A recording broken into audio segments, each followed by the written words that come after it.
Aujourd'hui, vidéo un peu particulière parce que ce n'est pas vraiment une vidéo d'achat, c'est plus une vidéo d'offres, de cadeaux, de dons.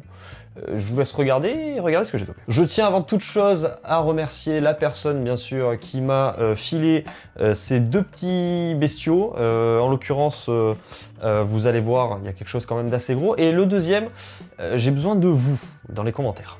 On va voir ça juste après. Et la première chose, c'est cette petite Mega Drive 2, bien sûr, qui a un problème de port cartouche. Elle est passée entre mes mains, justement, pour des tests, etc. Et en effet, le port cartouche déconne.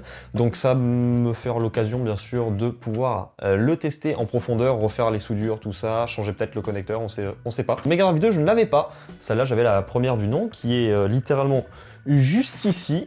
Hop, première petite Mega Drive que j'ai eue. Là, on est sur la vraie Mega Drive que j'ai depuis, ça va faire 2020 ou 2021, donc ça fait 5-6 ans que je l'ai, cette Mega Drive, bien sûr, qui marche du feu de Dieu au quart de tour, je suis très content.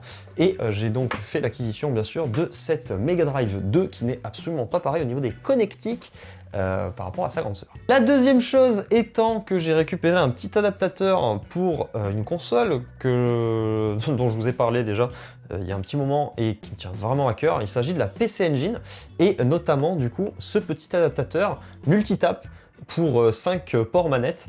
Et je vais vous montrer une petite chose qui est un petit peu spécifique à ce port manette et même spécifique à notre région plus précisément, je vais vous montrer. Voilà, si vous voyez donc cet adaptateur, c'est un adaptateur, pas n'importe lequel, SodiPeng, bien sûr, donc société distributrice de PC Engine, qui est bien sûr la société française chargée de récupérer et d'importer la PC Engine, ainsi de faire la modification en RGB sur la console pour le marché français, puisque la console ne disposait pas justement de RGB à l'origine au Japon, et en fait on l'a pas vraiment eu distribué en France, on l'a eu via directement la SodiPeng, qui est une filiale des frères Guillemot, bien sûr, donc Ubisoft. Et ma question est concernant ce multitap, je n'ai absolument aucune information dessus, si ce n'est qu'il est sorti apparemment avec le gros pack énorme qui est sorti qu'en France, le Core Pack, je crois, si je dis pas de bêtises, je sais plus. C'est sorti avec ce pack là, mais est-ce que c'est sorti avec autre chose? Donc j'aimerais bien des informations, si jamais vous en avez dans les commentaires, n'hésitez pas à venir